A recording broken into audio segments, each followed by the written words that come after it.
What's going on, guys? Teddy Baldassar here. Now, just to point out the obvious, I think the Omega Speedmaster is clearly one of the most iconic watches of all time. And with popularity of that scale, you start to see just continued limited editions over and over again, which seems to be almost every other week. And with that, it sometimes can be pretty overwhelming to just look at the catalog and see really what's there and what's the best places to kind of look. We have the traditional common references that you always go back to. And with the release of new editions, such as the new Snoopy that we saw the Ed White earlier this year, it's getting even more flooded. But today we're gonna be looking at, I think, one of the more underappreciated Speedmaster references in recent memory, looking at the CK2998. And this particular version being dated back to 2018, and I think has really just aged kind of gracefully and is one of my favorite and most wearable Speedmasters out there on the market.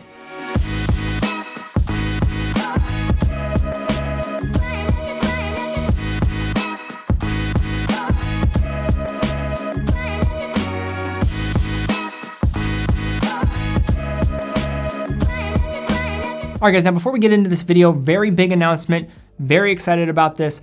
We have just become an authorized dealer of Oris watches at teddybaldassar.com. So full factory warranty of any Oris watch. Oris is one of the best independent Swiss-made brands. They just unveiled a new in-house caliber, which is very exciting news for them, but really cannot think of many brands that I think just resemble what I care about in watches. Not about the status, just really solid watchmaking for the money. And I think that represents Oris very well. One watch to call out here is the Roberto Clemente limited edition, the Big Crown Pointer Date, one of my favorite watches that Oris makes. And this one kind of combines two of my favorite things, sports and watches, and brings it together. I remember just spending nights as a young kid just actually going to sleep. Instead of reading a bedtime story, I would just get into the baseball encyclopedia, just learning about stats. And Roberto Clemente, both as a ambassador for the sport and just being an incredible ball player on the actual field, was one of my favorite players. So really cool watch. Definitely check out the link in the description to the full in-depth review, and also head over to the website, check out the different Oris offering. Very happy to be able to announce this, and definitely check it out, teddybaldassar.com.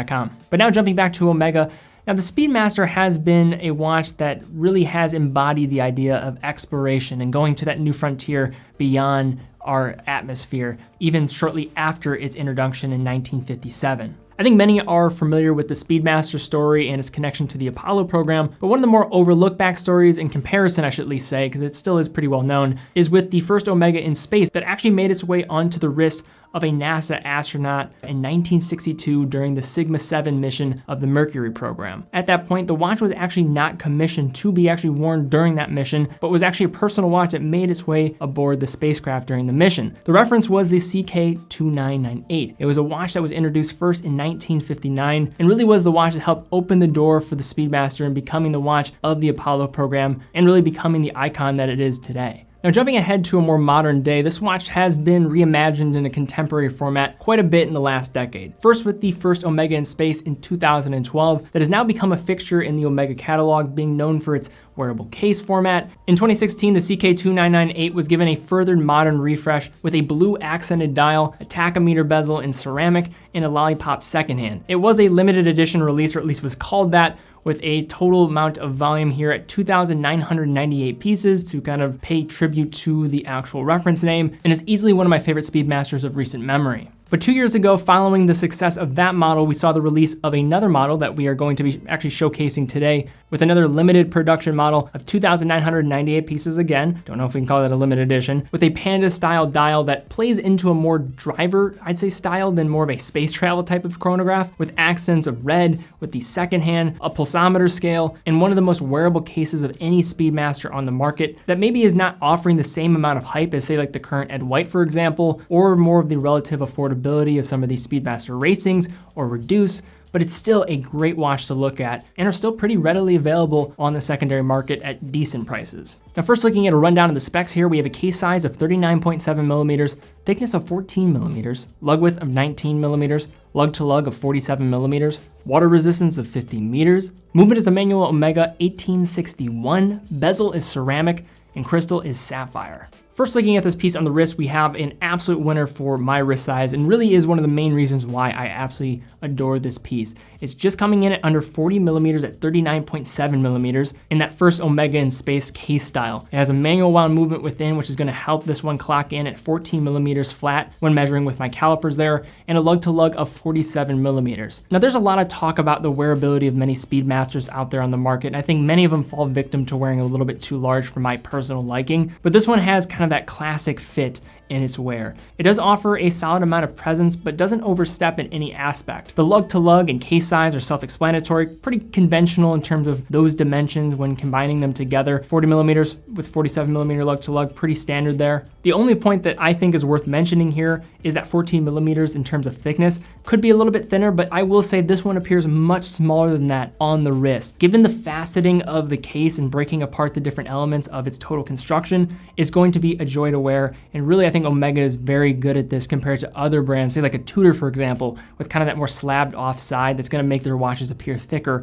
and feel thicker on the wrist. With the interior side of the case coming in a high polish and brushing along the sides. Between the lugs here, we have a well-constructed rally strap that matches the color profile of the watch. It's breathable, but does come with a lug width of 19 millimeters. So third-party options are going to be a little bit more limited, but still plenty out there. And I do have quite a bit on my site if you are of interest of this. On the right side of the case, we have the typical layout of the pushers and the crown. The crown is set right at the 3 o'clock position and acts in typical fashion, hand winding at the first position and then adjusting the time at the farthest out point. The pump pushers at the 2 and the 4 are rather conventional in their style and offer great activation of the movement within, making this watch actually feel more like a column wheel in its actual activation, even though it is a cam system here. Looking along the outside of this watch, this version is going to separate a little bit from that 2016 version, mostly just because of this pulsometer scale rather than the tachometer scale, which will be a selling point, especially for those that are in the medical profession. To use it, simply start timing the beats as you let the second hand go, and then you want to stop that second hand after 30 heartbeats that are measured. Then the displayed corresponding number next to that point where the 30 heartbeats were actually met will be the number of beats that that person is actually having in a minute. Now the pulsation bezel comes in ceramic, making it very resistant to scratches. You're also getting enamel numerals in there, and then compared to other Speedmasters out there, comes in this really nice glossy finish that I think offers some level of flair to the design. Looking within the sapphire crystal, we have one of the more appealing dials out there, in my opinion, that doesn't reinvent the wheel given its looks being very similar to other, say, Drive Panda style dials on the market, which is very popular at the moment, but is different than what you typically will see from the perspective of the Speedmaster family, for example. The dial features an outside track and a silvery kind of cream that separates the blackened minute track from the dial outskirts, featuring applied hour markers set within the lume markers right at their outside point. At the center, an array of horizontally laid out registers with the 9 o'clock measuring 60 seconds, the 6 o'clock measuring 12 hours, and the 3 o'clock measuring 30 minutes. All the registers come in black and are sunken into the dial while featuring high contrast with white alpha hands within. At the 12, we have the writing of Omega and the typical Speedmaster font underneath written in red, set right beneath the applied logo. At the center, a 3 hand set with the hour and minute hand coming in that alpha hand style to match that is on the registers, both of them containing lume within to match the rest of the markers. And on the subject of lume,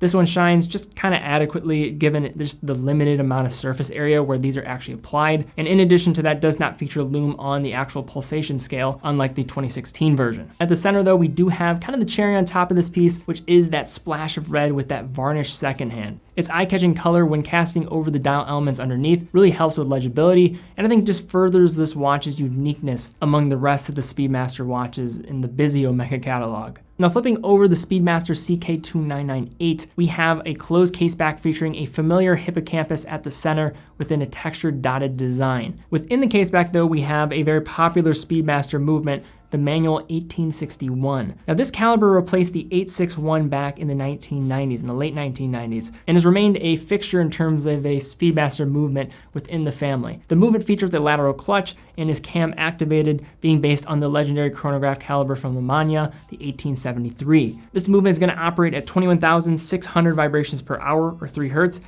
then comes in with a 48-hour power reserve. Sure, it may not be as iconic as the 321, but still a great manual chronograph for the money. Now, with the number of limited edition Omega watches on the market, it's easy to overlook many of the ones out there. We know the typical players that manage to get the common praise, like the Snoopy, the new Ed White now. We also see the Dark Side of the Moon getting some love, but there are others out there, I think on the outskirts, that I think managed to be forgotten or say underappreciated a bit more. Now, the production numbers of this model are beyond the limit of what I would consider a limited edition, but the production is limited. And I think as time has passed, I think this watch has become a little bit more endearing in my opinion. For one, it comes in a wearable case that will be favorable for those who like leaning towards the smaller side of things, offers a driving inspired look, which perhaps does it even better than the Speedmaster Racing itself. And despite the limited production, you still see these popping up on the secondary market, close to, if not under, some of the retail prices that we would see even a couple years ago. And I think this is one of those watches that is like kind of in that perfect medium. Yes, it is in limited supply, but it also was produced enough where you can find some of them out there. I think as time goes on, this will be harder and harder of the scenario to actually say, but I think where we're at 2 years out from the release of this piece, we're in a very good position where I think this is one of the more compelling Speedmasters on the market. And for those that say want a Speedmaster that kind of matches that first Omega in space type of case size, while offering it more of, I would say, a Daytona-esque style and being more racing inspired, while coming in at a price that I think is reasonable, all things considered, for the world of Panda style chronographs, especially from a leading brand like Omega. This is definitely a cool watch to look at. All right, guys, well, I would love to hear your comments down below about what you think of this watch. I just realized I took off my denim jacket. It was getting a little hot in here, so I ended up taking it off. I got the heat cranking because it's starting to get cold here. But leave comments down below. Love to see what you think about this watch. What is your favorite Omega Speedmaster? Love to see and have a discussion down there in the comments. Guys, but if you did like the video, be sure to give it a thumbs up, subscribe, and hit the bell icon. In addition, be sure to head over to TeddyBallstar.com, check out the new selection of Oris watches. Really proud about that. Also, big thank you to Bob's Watches as well for letting me loan this piece, getting a test drive of this watch. Really enjoyed my time with it, and big thanks to them. If you are in the market for pre-owned watches, definitely check them out. Good people over there. Have purchased from them, and I know you'll have a good experience. Also, check out our Instagram account. We'll have a link in the description to check that out. Great way to stay up to date with the content and see what's coming next. But guys, thank you again so much for watching. Be well, and I'll see you all very soon.